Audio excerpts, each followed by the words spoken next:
Правозащитники утверждают, что власти Таджикистана охотятся на раскаявшихся участников запрещенных в стране организаций. Несмотря на амнистию, большинство из них помещены за решетку. Эксклюзивное интервью с братом номинанта на премию имени Вацлава Гавела Бузургмехра Йорова. Всячески боролся против коррупции, боролся против рейдерских захватов членов семьи действующего президента Таджикистана. После нападения на журналистов радио «Азатык» в Кыргызстане резко активизировались интернет-боты. Проплаченные пользователи пытаются обелить нападавших. Мы должны были быть всегда на связи, потому что в любой момент любое информагентство может опубликовать какую-то новость на Фейсбуке, и мы сразу должны были писать комментарии и писать их очень много. Социальное предпринимательство в Нур-Султане открылось кафе, где работают глухонемые официанты и повара. В самом начале было очень сложно, позже я научилась и уже стало полегче. Встречать первого гостя тоже было очень непросто. В прямом эфире информационная программа «Настоящее время Азия» в бишкекской студии я Шавкат Тургаев. Здравствуйте. Вместо обещанной свободы тюрьма в Таджикистане еще в 2014 году по предложению президента Эмомали Рахмона внесены поправки в Уголовный кодекс. Эти изменения позволили амнистировать обвиняемых в участии в экстремистских и террористических организациях, которые раскаялись и добровольно вернулись на родину. Однако после амнистии против этих людей заново возбуждают уголовные дела и сажают в тюрьмы, говорят правозащитники. Почему власти не держат данное слово и просто нарушают ими же принятый закон? Продолжит Анушерван Арипов. В феврале Садриддин Муллоев вернулся в Таджикистан. Он признался в участии в запрещенной в стране организации Джамаат Таблигh и раскаялся. В МВД записали видео, где он призывает таких же, как он, таджикистанцев, вернуться на родину. По словам отца Садриддина, сын был амнистирован, но через 7 месяцев против него повторно возбудили уголовное дело и задержали. Я его еще не видел в СИЗО. Второй сын 3 раза носил ему еду в ИВС. Вчера сын в очередной раз отнес еду и узнал, что Садриддина перевели в СИЗО номер 1 города Душанбе. Правозащитник Каромат Шарипов пару лет назад помог вернуться домой нескольким таджикистанцам. Их обвиняли в причастности к запрещенным в стране организациям. Власти гарантировали им безопасность и свободу. Но, по словам Шарипова, всех вернувшихся при его посредничестве людей арестовали и посадили в тюрьмы. Наша организация «Общероссийское движение», в моем лице, по просьбе самих граждан, которые уже они знали, что в различных списках их имена и фамилии есть. И началось переговоров с представителями власти Таджикистана, что люди хотят возвращаться назад. Уверенно было нам сказано, да. Эти люди возвращались домой. Кого мы знали, кого мы... И мы тоже думали с надеждой, что они пойдут к своим родственникам. Их в самолетах буквально брали в Душанбе. До 2019 года в Таджикистан добровольно вернулись почти 170 участников экстремистских и запрещенных в стране организаций. Кто из них в тюрьме, а кто на свободе, власти не афишируют. Не знает об этом и правозащитник Солиджон Джураев. Но, по его словам, большинство все же осуждены. То есть вот эти факты имеют, тревожно, что такие факты имеются. Не участники даже не участвовали, а кому-то стало известно, тот якобы не сообщил. Конкретных действий, участия в боевых действиях не имеется. Даже там не были в жизни. Единственное, в чем Джураев уверен, так в том, что сидеть должны не раскаявшиеся таджикистанцы, а представители власти, которые нарушили не только свои обещания, но и закон страны. Судьи зависимые, под давлением генпрокуратуры или прокуроров осуждают невиновных лиц. Есть многочисленные такие факты, даже совсем не связанные с опасными преступлениями, которые обвиняют. Даже простые хищения, мошенничество, даже людей обвиняют в совершении хищения собственных денег. Некоторые правозащитники полагают, что программа добровольного возвращения амнистии обвиняемых скомпрометирована. Об этом можно будет судить в конце года, когда МВД опубликует данные по вернувшимся в страну в 2019 году участникам экстремистских организаций. Анушерван Арипов, Насим Исамов. Настоящее время Азия. А в эти дни в Праге проходит конференция в честь лауреата премии Вацлава Гавела по правам человека. На эту премию был номинирован и один из самых известных таджикистанских политзаключенных, адвокат Бузургмехр Йоров. Приз в итоге получил уйгурский активист Ильхам Тухти и организация «Молодежная инициатива за права человека». Однако брат Йорова Джамшед заявил, что сам факт того, что Бузургмехр вошел в шорт-лист получателей премии, уже говорит о победе, и весь мир узнает о проблеме политзаключенных в Таджикистане. Предлагаем вашему вниманию эксклюзивное интервью с Джамшедом Йоровым. С ним побеседовала Хирамон Бакозада. Во время получения диплома премии имени Вацлава Гавела вы сказали, что само попадание имени Бузургмехра Йорова в шорт-лист кандидатов уже стало для вас большой победой. Скажите, пожалуйста, как результаты этого конкурса могут сказаться, могут как-то повлиять на судьбу Бузургмехра Йорова, вашего брата? Спасибо большое за вопрос. Я думаю, что включение Бузургмехра Йорова в шорт-лист на получение премии имени Вацлава Гавела как-то поможет еще больше оказать давление на власти Таджикистана, чтобы они хотя бы пересмотрели уголовное дело моего брата. Мы думаем, что действительно в данное время власти страны не готовы выполнять рекомендации Комитета ООН по правам человека о немедленном освобождении и выплате компенсации Бузургмехру Йорову, но они хотя бы в крайнем случае согласятся на справедливый пересмотр его дела. А почему, как вам кажется, власти в Таджикистане не очень торопятся пересматривать это дело и вообще слушаться те международные организации, которые делают призыв по поводу пересмотра и освобождения Бузургмехра Йорова? Например, одно из таких последних заявлений звучало на уровне рабочей группы ООН по произвольным задержаниям.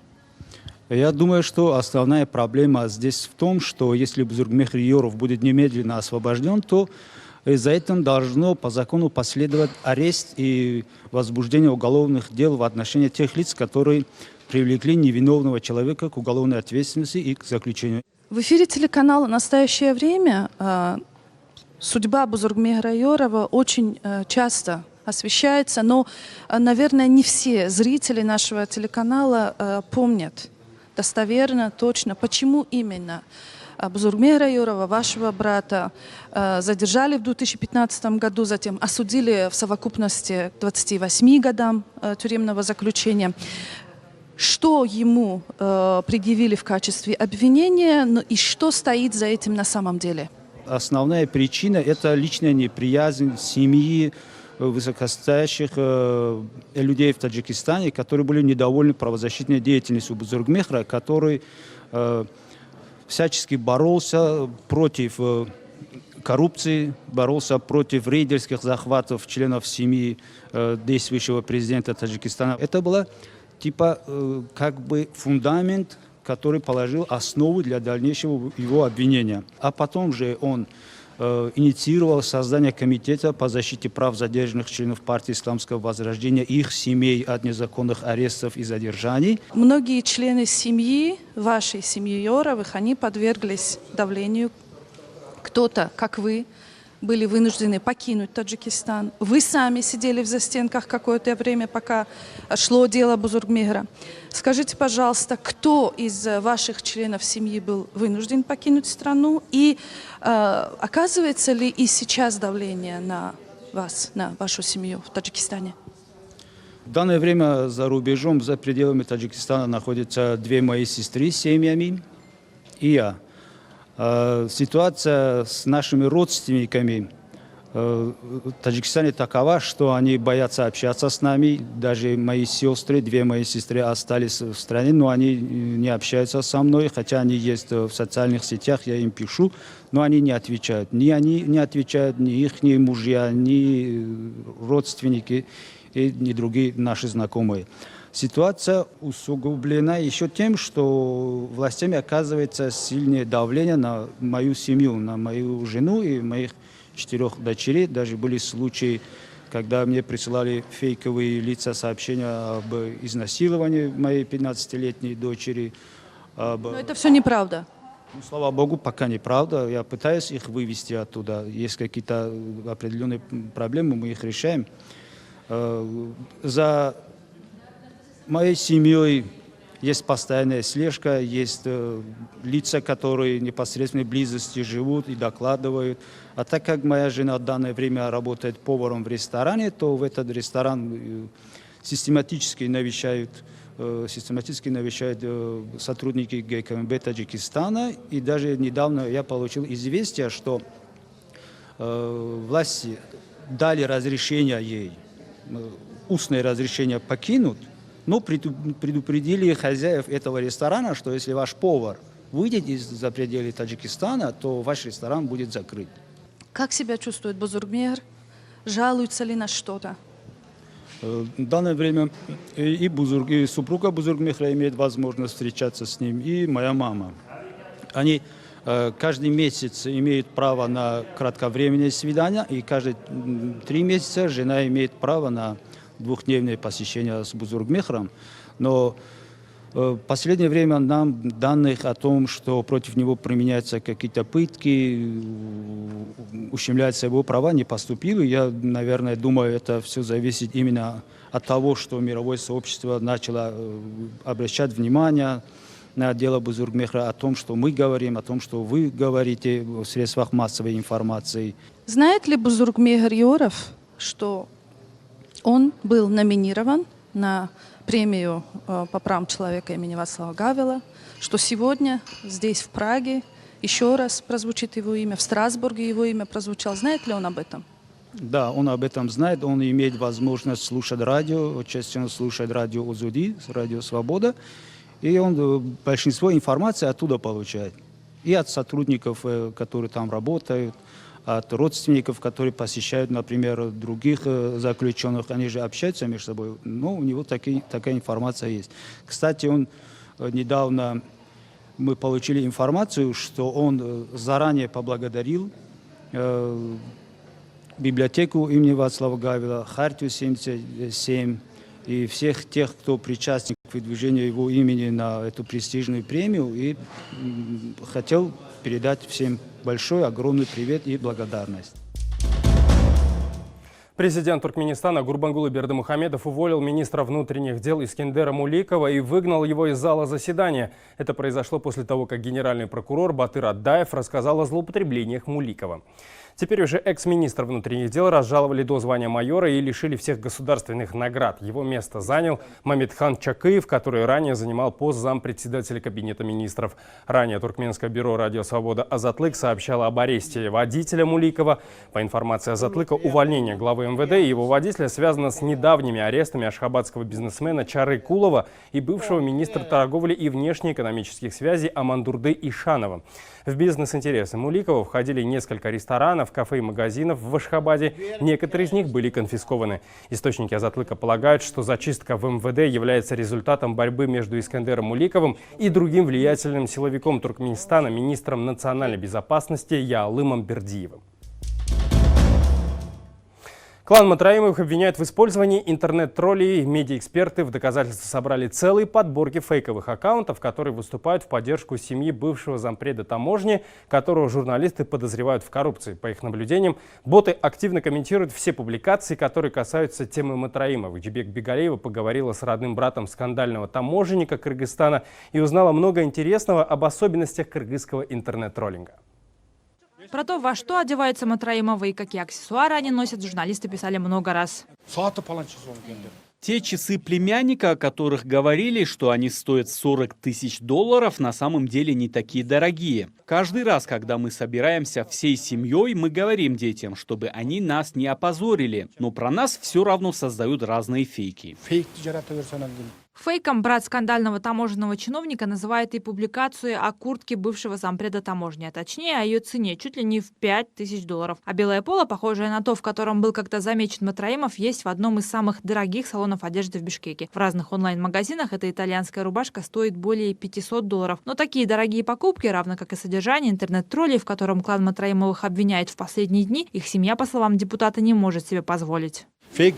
Это не фейки, понимаете? Мы никогда не говорили о тех благих делах, которые делал наш фонд имени нашего отца. Но народ об этом знал, а СМИ не знали. Все это стало известно после того, как вышло последнее расследование, и люди начали нас поддерживать. Мадина – профессиональная СММщица. Она продвигает в соцсетях публикации Института Медиаполиси. Несколько дней назад, после скандала с оператором кыргызского бюро «Радио Свобода» Азаттык, когда люди Матраимовых отобрали у него видеоаппаратуру прямо во время съемок, Медиаполиси делился в Фейсбуке новостями об этом инциденте. Внезапно посты их страницы стали активно комментировать разные пользователи. Когда мы ввели в поиск через Google картинки, мы находим, что это статья BBC называется «Поколение самбо. Почему женщины в Южной Корее не хотят детей и отношений». Один из аккаунтов, с которого написали комментарий, оказался фейковым. Мадина проверила другой аккаунт, но и этот профиль, как и десятки других, оказались ненастоящими. Если это твои близкие друзья делятся какой-либо информацией, то ты своим близким друзьям доверяешь больше.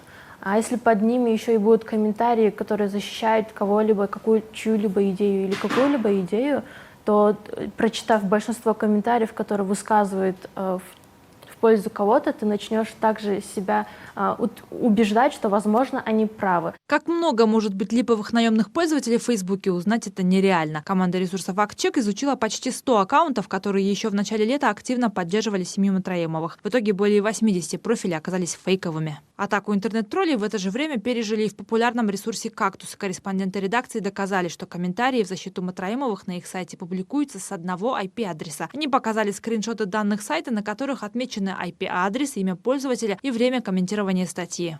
За свою работу, рассказывает Болот, эти люди получают хорошие по местным меркам деньги. Но это профессиональные работники с текстом, да, с текстовой информацией. Это могут быть журналисты, филологи, это могут быть там другие люди, которые хорошо пишут и хорошо излагают мысли. Есть специальные компании, которые нашли нишу именно в этом. Болот сам когда-то участвовал в предвыборных кампаниях некоторых партий. Говорит, что знает журналистов, которые даже от своего имени могут публиковать материалы за деньги. Ну, я могу сказать, что это больше, чем зарплата журналиста, да. То есть, если журналист в среднем зарабатывает 15-20 тысяч сомов в таком простом издании, да, то такие работники фейк-троллинга, они зарабатывают в 2 раза больше, как минимум. Нам удалось разыскать одну бывшую журналистку, которая сейчас живет за границей. Она согласилась рассказать, как работают кыргызские интернет-тролли. У нас были специальные группы в мессенджерах, и там нам давали указания. Мы должны были быть всегда на связи, потому что в любой момент любое информагентство может опубликовать какую-то новость на Фейсбуке, и мы сразу должны были бежать в комментарии и писать их очень много, и создавать тем самым такое вот общественное мнение, то есть что люди думают об этом. Потому что люди, когда читают, у них формируется, вот это все откладывается. Facebook был самой главной площадкой, так как там очень легко создавать фейков. Сейчас, по словам девушки, ей снова предлагают поработать интернет-троллем. Говорит, для следующих парламентских выборов уже активно формируются группы из ботов, а значит, кыргызским пользователям соцсетей придется быть еще осмотрительнее, чем раньше. Чебек Бегалиева, Самат Алжибаев. Настоящее время. Азия. Бишкек, Кыргызстан. Центральноазиатские страны удерживают лидерство по денежным переводам из России. За первое полугодие физическими лицами в страны нашего региона было переведено 4 миллиарда 350 миллионов долларов. Больше всего денег поступило в Узбекистан, чуть больше 2 миллиардов. Следом идет Таджикистан, в эту страну перевели 1 100 миллионов. Тройку замыкает Кыргызстан, в который отправили 930 миллионов долларов. В среднем граждане Узбекистана переводят 350-370 долларов, кыргызстанцы 180-190, а средний перевод таджикистанцев составляет 140-150 долларов. Две другие страны региона, Казахстан и Туркменистан, сильно отстают и по общему объему денежных переводов из России, и по средней сумме перевода на физическое лицо. Смотрите далее в нашей программе. Социальное предпринимательство в Нур-Султане. Открылось кафе, где работают глухонемые официанты и повара. В самом начале было очень сложно, позже я научилась и уже стало полегче. Встречать первого гостя тоже было очень непросто. В честь первого президента Казахстана Нурсултана Назарбаева продолжают называть объекты страны. На этот раз переименовали центральную площадь в городе Тарас. Раньше она называлась Достык, что в переводе с казахского означает «дружба». В постановлении администрации Совета Жамбыльской области говорится, что переименование главной площади Тараза произошло с учетом мнения местного населения и на основании заключения Республиканской ономастической комиссии. Ранее депутаты Костанайского областного маслихата единогласно проголосовали за переименование улицы Гагарина в проспект Назарбаева в городе Костанай. Смена названий главных улиц крупных городов Казахстана в честь Назарбаева началась в марте, когда президентом стал Касым-Жомарт Токаев. Он выступил с предложением переименовать столицу, на тот момент Астану, в Нур-Султан. Недавно президент России Владимир Путин предложил в честь Ельбасы назвать новый космический комплекс Назарбаевским стартом. Но и раньше именем Назарбаева называли объекты, его имя носит один из университетов страны, аэропорт Нур-Султане и многое другое. Социальное предпринимательство в Казахстане становится все более популярным. Задача такого бизнеса – предоставить работу людям с ограниченными возможностями. Этим летом в Нур-Султане открылось кафе, где работают глухонемые официанты и повара. Сейчас владелец кафе и персонал уже пожинают первые плоды своего труда. О необычном заведении и его сотрудниках расскажет Шолпан Разбекова. У хозяина кафе Азамата Базылова есть основная работа. Он анестезиолог в онкоцентре. Открыть особенное заведение мужчина решил по личным мотивам. Его старший брат – инвалид 3-й группы. Поэтому о том, что для такой категории людей сложно трудоустроиться, знает не понаслышке. А еще человек с ограниченными возможностями зачастую бывает очень закрытым, боится идти на контакт с людьми, говорит Азамат. У меня самого брат глухонемой. Я знаю, как он искал работу, как не мог найти постоянно, и трудно ему было. И я решил именно почему кафе. То, что я увидел в интернете, что за рубежом это очень развито. Персонал для социального кафе Азамат искал в чате для глухонемых с помощью брата. Признается, сначала было очень сложно. Обучать приходилось всему с нуля. Официантов, общению с клиентами, поваров, калькуляции на кухне. Обучать их очень тяжело, чем с обычными людьми. Обучение именно поваров, чтобы по граммовкам все клали. Не надо так. Они хотят, чтобы как дома было, чтобы человек наелся там сильно. В принципе, они уже научились, которые 2-3 месяца, которые работают, уже они самостоятельно могут без шеф-поваров справляться спокойно и работать. Сегодня работники кафе вспоминают это уже с улыбкой, но все еще помнят, как боялись своего первого клиента. Правда, страх отступал, когда клиент понимал особенность обслуживающего персонала.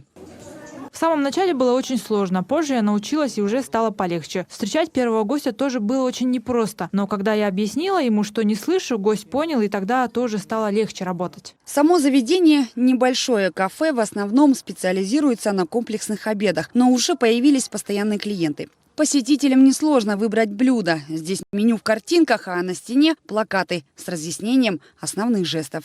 Обслуживание хорошее, хотя у них есть такие проблемы некоторые, скажем, слуху, разговору, но очень вежливо и всегда доступны понятным языком.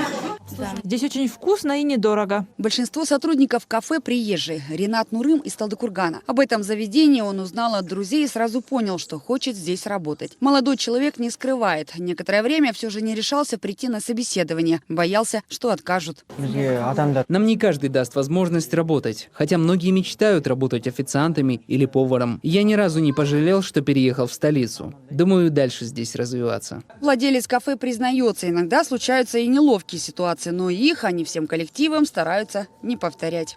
С ребенком пришли, они поели, покушали, не доели чуть-чуть, отошли в уборную, вернулись через некоторое время, а там, говорит, убраны уже. Я сейчас уже, мы начали каждую жалобу мы отрабатываем, чтобы улучшать себя. Это кафе для Азамата пока обходится очень дорого. Оказалось, что мужчина долгое время копил на квартиру, но эти деньги он решил вложить в небольшой бизнес. Помог и отец, он продал свой автомобиль. Кафе работает несколько месяцев, Азамат о расширении пока не думает, но знает наверняка, что такие заведения очень нужны и в других городах. Шолпан Разбекова, Ганизат Успанов и Павел Энгельгард. Настоящее время. Азия, Казахстан. Это были все новости, о которых мы хотели вам рассказать. Смотрите нас в социальных сетях, в эфире своих национальных телеканалов и в прямом эфире круглосуточного телеканала «Настоящее время» в Ютубе. Мы встретимся с вами завтра. Всего доброго.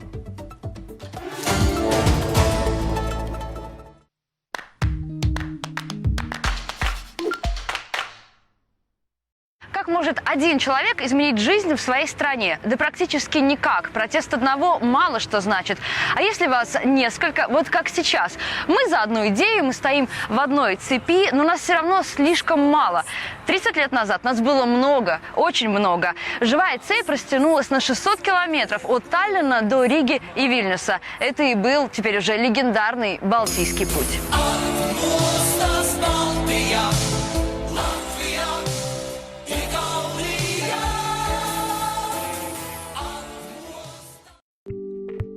Я хотел снимать простые и искренние поступки.